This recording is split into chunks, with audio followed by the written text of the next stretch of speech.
Hello friends. इस class में हम एमसीक्यू करेंगे जो हमारे टॉपिक्स है अकाउंटेंसी के उससे रिलेटेड मिक्स टॉपिक से रिलेटेड क्या करेंगे हम एमसीक्यूज करेंगे अकाउंटेंसी के। क्वेश्चन नंबर फर्स्ट गिवन है accountancy policies are followed by organisation. जो अकाउंटेंट पॉलिसीज है वो फॉलो की जाती है ऑर्गेनाइजेशन के द्वारा। Can be change every year, हर साल चेंज कर दी जाती है। Should consistently followed from year to year, can be changed after 5 year या none of the above.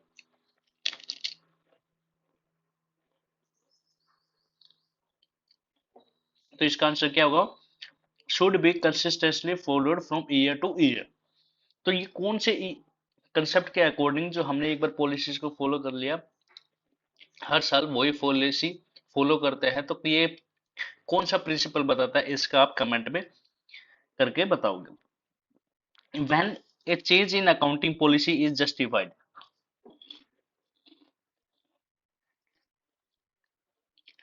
to comply with accounting standard, to ensure more appropriate presentation of the financial statement of the enterprise, to comply with the law, या all of the above। तो इसका answer क्या होगा? all of the above। It is essential to standardize the accounting principle and policy in order to ensure transparency, profitable reputation, या all of the above। तो क्या होनी चाहिए? पॉलिसीज और प्रिंसिपल्स ट्रांसपेरेंसी होनी चाहिए। A specific accounting policy refers to principles method of applying those principles both A and B या none of the above. तो क्या होना चाहिए? प्रिंसिपल्स भी होने चाहिए और मेथड्स अप्लाइंग दोस प्रिंसिपल्स। इसका मतलब C is the right answer. Next हमारा क्वेश्चन है the determination of number of bad debts in an accounting policy estimate parameters none of the above. तो बेड डेट्स क्या है? हमारे लिए एक तरीके के एस्टिमेट्स है। Next, generally, which of the following measurement bases are usually expected in accounting parallels? Historical cost, current cost, realizable value in any one of the above। तो द आंसर क्या होगा? एनी वन ऑफ अबाउ क्या है? Measurement है किसके? Basis usually accepted in accounting parlance में। Book value and market value of machinery 31st March 2015 was 1 lakh and 1,10,000। मतलब book value कितनी थी? 1 लाख थी। मार्केट वैल्यू कितनी थी? 1,10,000 थी respectively. As on 31st March 2019, if company value of machinery 1,10,000, which of the following valuation principle is followed? Historical cost, present value, realizable value या current cost। तो कौन सा आंसर रहेगा इसका? Answer will be the realizable value। C is the right answer.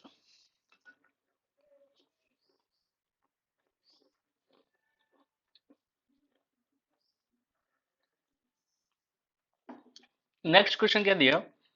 On the basis of following information answer the 4 question. इस information के ऊपर नीचे क्वेश्चंस गिवन है, उनको आपको बताना। Mohan purchase a machinery amounting 10,000 on 1st March 2010। On 31st March, similarly machine could be purchased for 20,000, but realizable value of the machinery purchased on 1st March 2010 was estimated 15,000। The present discount value of the future net cash inflow that the machinery were expected to generate in normal course of business was calculated 12,000। The current cost of machinery के current cost कितनी है? 10,000, 20,000, 15,000, 12,000। तो current cost कितनी है उसकी? Current cost है 20,000 will be the answer. Next है the present value of machinery की प्रेजेंट वैल्यू कितनी है? 10 लाख, 20,000, 50,000, 12,000। तो प्रेजेंट वैल्यू कितनी है उसकी? प्रेजेंट वैल्यू कितनी है? 12,000। The historical cost of machinery 10,000, 20,000, 15,000, 12,000। Historical cost कितने की थी? वो 10,000 रुपीज की। A is the right answer. Next realisable value 10,000, 20,000, 50,000, 12,000।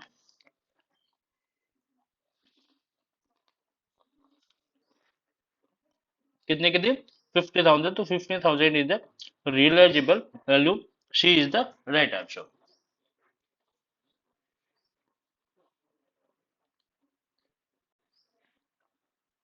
Next है property plant equipment are conventionally presented in balance sheet at replacement cost less accumulated depreciation, historical cost less salvage value, historical cost less depreciation portion of therefore original cost adjusted in for general price level। तो कौन सी दिखाई जाती है? Historical cost less depreciation portion दे रहा। All accounts are classified personal real nominal any of them. तो सारे के सारे क्या है हमारे अकाउंट है, तो आंसर क्या आएगा इसका? Any of the about. Personal account, real account, nominal account, 3 accounts होते हैं। Accounts recording transaction with a person or a group of person are known as personal account, real account, nominal account, impersonal account। तो उसको हम क्या बोलते हैं? Personal account is the right option.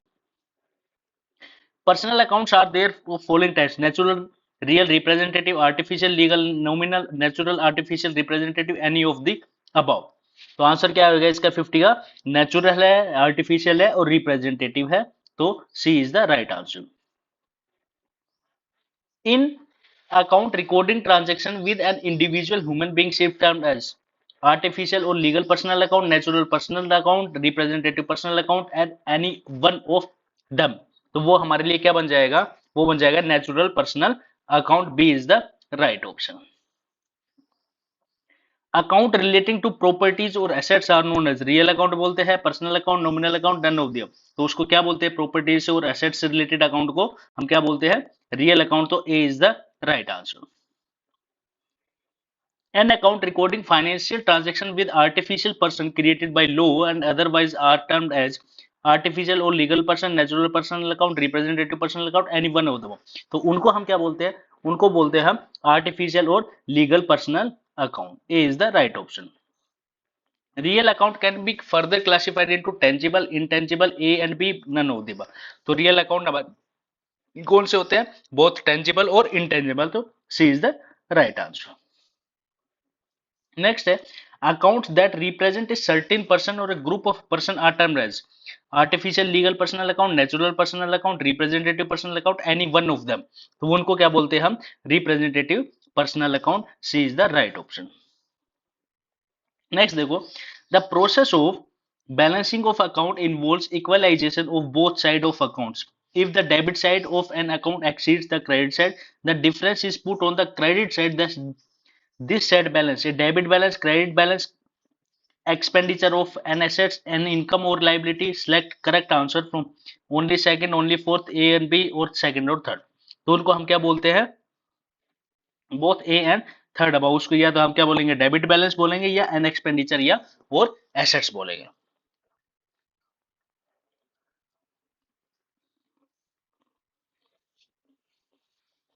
22 question क्या बोल रहे देखो, which of the following types of accounts represent assets, properties which can be seen, touched, feel, measured or purchased or sold? Tangible real account, intangible real account, representative personal account, artificial और legal personal account. तो उसको हम क्या बोलते हैं? Tangible real account. तो 22 का answer क्या होगा? A is the answer. Next 23 में क्या बोला? Accounts related to income, revenue, gains, expenses, losses term है real account, personal account, nominal account, none of the. तो उसको हम क्या बोलते हैं? Nominal account. Account represent assets and properties which cannot be seen, touched, felt, but can be measured in terms of money. Tangible real account, intangible representative personal account, artificial। तो उसको हम क्या बोलते हैं? intangible real account। The rule of nominal account, nominal account का rule क्या है? Debit the receiver, credit the giver, debit what comes in, credit what goes out, debit all expenses, losses, credit all incomes and gains या all of the above। तो उसका rule क्या है?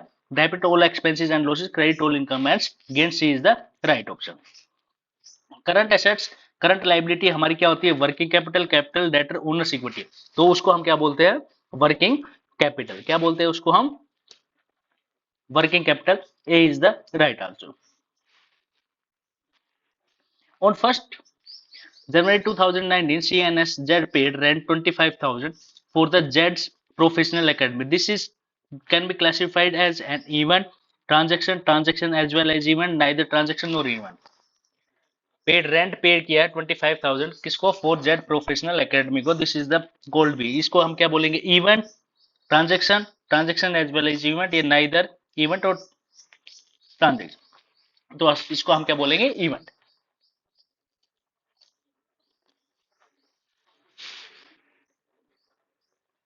Mr. Bhandari purchased cars for 50,000, making down payment of rupees 10,000 and signing 40,000 bills payable due in 60 days. As the result to this transaction,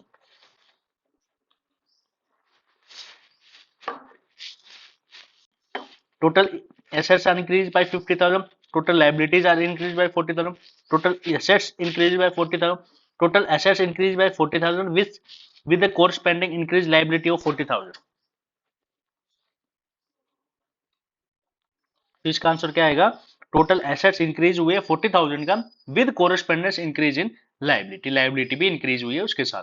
29th question क्या बोला है, accounting policy for inventories of X limited states that inventories are valued at lower cost or net realizable value. Which accounting principle is followed in adopting above policy? Materiality, prudence, substance over form, या all of the above? तो वो क्या है, principle of prudence. On 31st March 2019, after the sale of goods 2000, Neelam is left with the closing inventory 10,000. This is the event, transaction as well as event, neither transaction nor event. तो उसको हम क्या बोलेंगे, event है, वो भी एक event है। Provision for doubtful debts and provision for discount on debtors are based on prudence, substance over form, materiality, या ऑल ऑफ द अबव। तो उसको हम क्या बोलते हैं, prudence.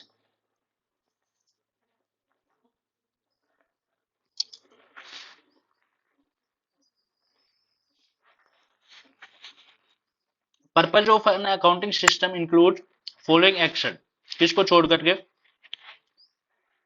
Interpret and recording all the, record the effect of business transaction, classify the effect of transaction to facilitate the preparation of the report, summarize, communicate information to the decision makers, indicates the specified type of business enterprises transaction that the enterprises may engage in.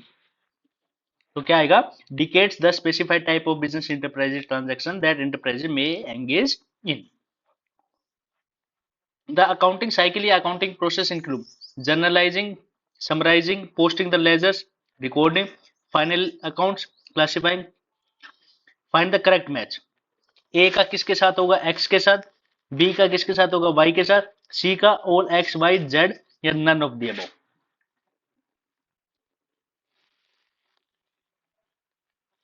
तो इसमें से कोई भी सही नहीं है।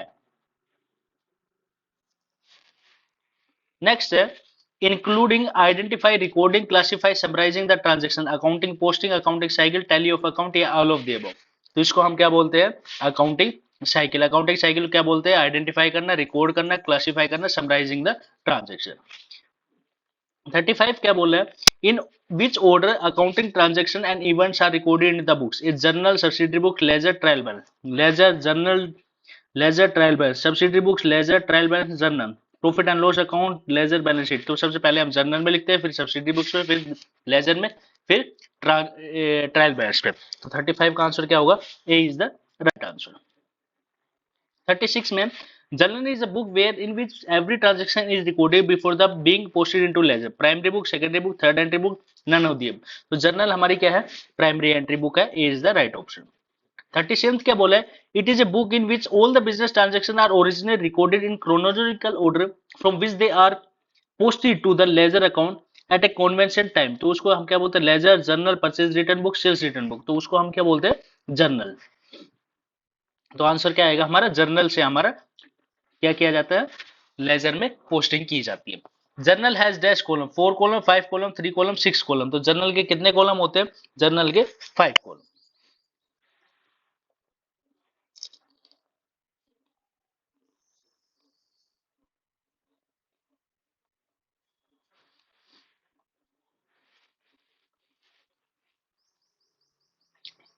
Thirty ninth question क्या बोल रहे थे वो, transactions that are interconnected and have taken place simultaneously are recorded by me, adjustment entry, combined entry, journal entry A and B, closing entry।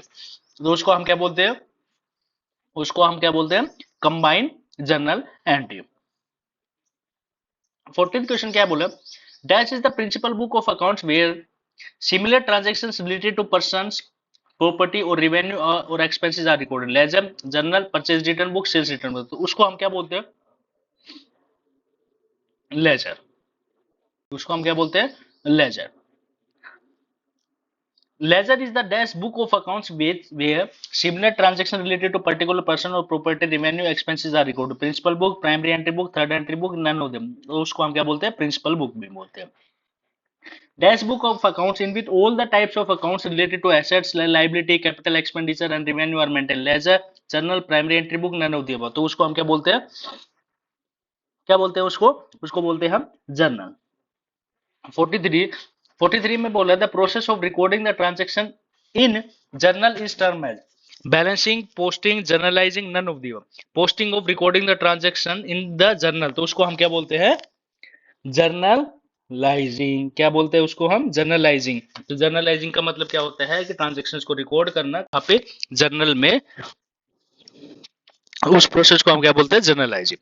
The process of recording the transaction into ledger, ledger में लिखना क्या बोलते हैं, balancing, posting, journalizing, none of the, तो उसको हम क्या बोलते हैं, posting. B is the right answer. Journal is a book, analytical record, chronological order, alphabetical record, तो उसको क्या बोलते हैं हम, क्रोनोलॉजिकल रिकॉर्ड है क्या चीज, journal. Ledger is a book, analytical record, chronological order, alphabetic record या नन ऑफ द, तो वो जो लेजर है वो हमारी कैसी रिकॉर्ड करती है, एनालिटिकल रिकॉर्ड है। 47 में क्या बोला, the process of equalizing the two side of account by putting the difference on the side of where the amount is short is known as balancing, posting, journalizing, none of the, तो उसको हम क्या बोलते हैं, balancing करना। क्या बोलते हैं हम उसको, बैलेंसिंग करना। 48 क्वेश्चन क्या बोला है, 48 बोला journal and ledger records transaction in a chronological order and analytical order respectively, analytical order, chronological order, chronological order, analytical order only। तो वो कैसे रिकॉर्ड करते हैं, एनालिटिकल करते हैं या क्रोनोलॉजिकल, पहले लेजर करेगी क्रोनोलॉजिकल, फिर उसके बाद लेजर करता है, जर्नल करेगा क्रोनोलॉजिकल ऑर्डर में, और लेजर किस में करता है, एनालिटिकल ऑर्डर में। तो A is the right option. Ledger is a book properly known as secondary book, principal book, subsidiary book, none of the above, तो उसको लेजर को हम क्या बोलते हैं, प्रिंसिपल बुक। क्या बोलते हैं, principal book of accounts. 50th question क्या बोला है, at the end of accounting year all the nominal accounts of ledger, all the accounts of nominal accounts of ledger are balanced but not transferred to profit and loss account, not balance, also the balance is not transferred to profit and loss, balanced and the balance is transferred to balance sheet, not balanced their balance is transferred to profit and loss account. तो क्या करते हैं, answer क्या आएगा, not balance, balance नहीं किया जाता लेकिन their balance is transfer to the profit and loss account में। An allowance of 50 rupees 50 was offered for early payment of cash rupees 1050 rupees, it was recorded in sales book, purchase book, journal, proper book या cash book. तो इसको कहां पे लिखेंगे, तो इसको लिखेंगे हम किस में, कैश बुक में।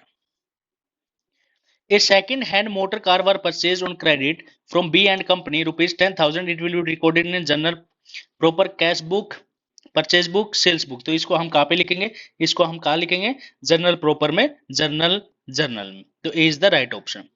Goods were sold on credit to mister Ram 10,000, it will be recorded in journal proper, cash book, purchase book, sales book. तो इसको किस में लिखेंगे आप, सेल्स बुक में। 54 क्या बोला, accounting for recovery from the mister C and company 2000 as earlier as return of as bad debts will be recorded in sales book, purchase book, पर जर्नल प्रॉपर या कैश बुक। तो इसको हम कहां पे लिखेंगे, जर्नल प्रॉपर में। कहां पे लिखेंगे हम इसको, जर्नल प्रॉपर में। कहां लिखेंगे इसको, जर्नल प्रॉपर में या कैश बुक में, तो इसको हम कहां लिखेंगे, कैश बुक में। D is the right answer. Credit purchase of stationery worth rupees 5,000 by the stationery dealer will be recorded, credit purchase किया स्टेशनरी से कितने का, 5,000 रुपए का। तो कहां लिखेंगे, जनरल प्रॉपर में, कैश बुक में, परचेज बुक में, सेल्स बुक में। तो इसको कहां लिखेंगे, इसको हम लिखेंगे परचेज बुक में। सी इज द राइट आंसर। 56 में क्या बोला, ए bills receivable 10,000 which was received from a debtor in full settlement of claim 11,000 dishonored will be recorded in BR book, journal proper book, purchase return book, purchase book. तो इसको कहां पे लिखेंगे हम, BR book में। A is the right option. Outstanding salary 34,000 to be provided in accounts will be recorded BR book, journal proper, purchase return book या purchase book. तो इसको हम कहाँ पे लिखेंगे? इसको हम लिखेंगे किसमें? जर्नल प्रॉपर बुक में। 58th क्या बोला है? A debit note 20,000 issued to Mr. Z for goods written by us to be accounted in BR book, journal purchase return book या परचेज बुक में। तो डेबिट नोट तो किस में लिखेंगे हम? Debit note. डेबिट नोट किस में लिखेंगे हम? डेबिट नोट लिखेंगे हम परचेज रिटर्न बुक में। 59th क्या बोला? An investment was sold in cash 1000 at par will be recorded in cash book, journal book में, परचेज रिटर्न बुक में, परचेज बुक में। तो ये हम कहा लिखेंगे? कैश बुक में। कहा लिखेंगे हम? कैश बुक में।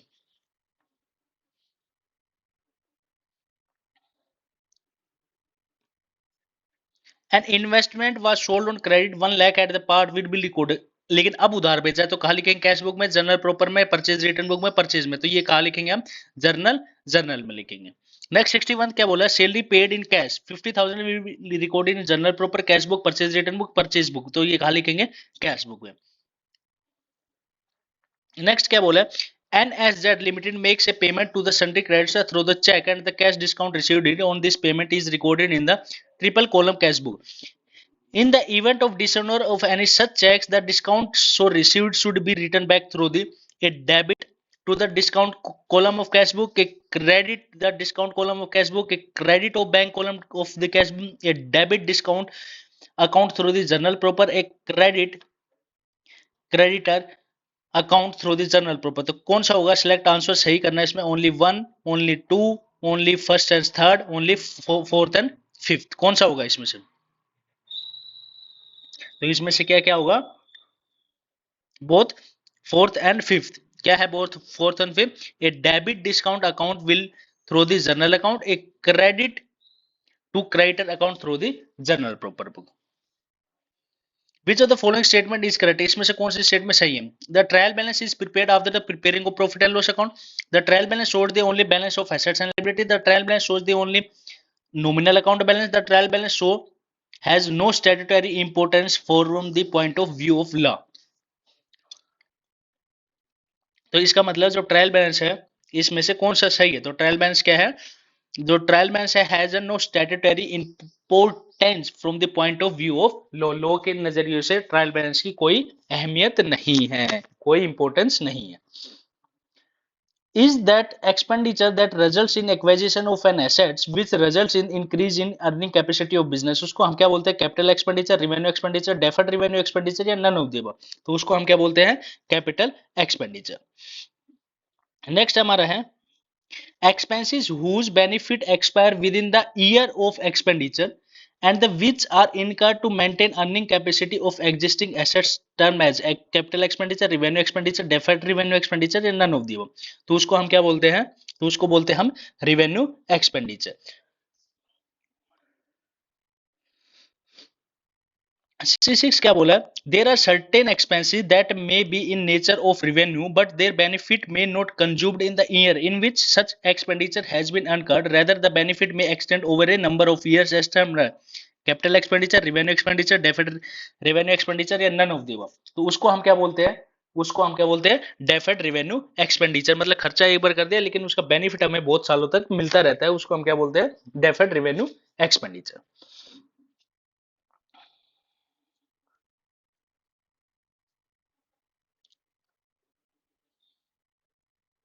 नेक्स्ट है which of the following is an example of capital expenditure? Purchase of land and building by the property dealer, purchase of machinery by the machine dealer, expense incurred for getting patents, all of the above. तो 67 का क्या होगा? सारे के सारे होंगे या कौन सा होगा? Capital expenditure. तो क्या होगा? एक्सपेंस एक्सपेंसेस इनकर्ड, जो खर्चा किया फॉर गेटिंग द पेटेंट्स, उसको हम क्या बोलेंगे? Capital expenditure. Which of the following is are example of capital expenditure? Capital expenditure का कौन सा एग्जाम्पल है? Fees paid to lawyer for drawing a purchase deed of land, or holding expenses of second hand machinery. Cartage paid for bringing machinery to the factory from the supplier of premises. All of the above. तो क्या हो गया? All of the above is the right answer. Amount paid for wages, salary, carriage of goods, repair, rent, interest items are the capital expenditure, revenue expenditure, deferred revenue expenditure, none of the above. तो वो सब हमारे क्या है? Revenue expenditure. क्या है वो हमारे? Revenue expenditure. B is the right option. 70th question क्या बोला है? Cost incurred to acquire an assets, but the cost incurred to keep them working condition or defend their ownership are capital expenditure, revenue expenditure, revenue expenditure, revenue expenditure, deferred revenue expenditure, revenue expenditure, revenue expenditure, capital expenditure. तो उसको हम क्या बोलते हैं? तो वो हमारे लिए क्या होगा? कैपिटल एक्सपेंडिचर और revenue expenditure. A is the right answer. Next है हमारा, which of the following is are not an example of capital expenditure. Money spent to reduce working expenses like as conversion of hand driven machinery to power driven machinery. Money paid for goodwill like the right use of establishment of name of the outgoing firm. Expenditure which do not result in increase in capacity of in reduction of day to day expenses. All of the above. तो क्या होगा इसका? इसका exam right answer क्या होगा? Expenditure which does not result in increase in capacity or in reduction of day to day expenses. Example नहीं है capital expenditure. Depreciation और fix capital expenditure, revenue expenditure, deferred revenue expenditure, none of the तो जो depreciation है fix assets पे वो किस nature का एक्सपेंडिचर है? तो वो किस नेचर का एक्सपेंडिचर है? रिवेन्यू नेचर का एक्सपेंडिचर. नेक्स्ट है, all the sum spent on point on assets is ready for use should also be treated as capital expenditure, revenue expenditure, deferred revenue expenditure, none of the above. तो उसको भी हम क्या बोलेंगे? Capital expenditure. Amount paid for wages, salary, carriage of goods, repair, rents, interest are the capital expenditure, revenue expenditure, deferred revenue expenditure, none of the above. तो वो सब हमारे क्या है? Revenue expenditure. B is the right option. 75 देखना, the fee paid to lawyer for the checking whether all the papers are in order before land is purchased dash, but after later a suit is filed against the purchaser, the legal cost will be capital expenditure, revenue expenditure, revenue expenditure, revenue expenditure, deferred revenue है या revenue expenditure है, revenue है या capital expenditure. तो वो क्या है? Capital expenditure है और फिर बाद में हमेशा होता रहेगा तो वो रिवेन्यू एक्सपेंडिचर है. तो A is the right option. If you like the video, please like it, share and subscribe the channel also. और इंफॉर्मेशन नोटिफिकेशन पाने के लिए बेल आइकन को जरूर दबाएं, जिससे आपको इंफॉर्मेशन मिलेगी कि न्यू क्लास अपलोड हो गई है, न्यू क्लास गोइंग है, तो you can watch it. If you like the video, thank you and have a nice day.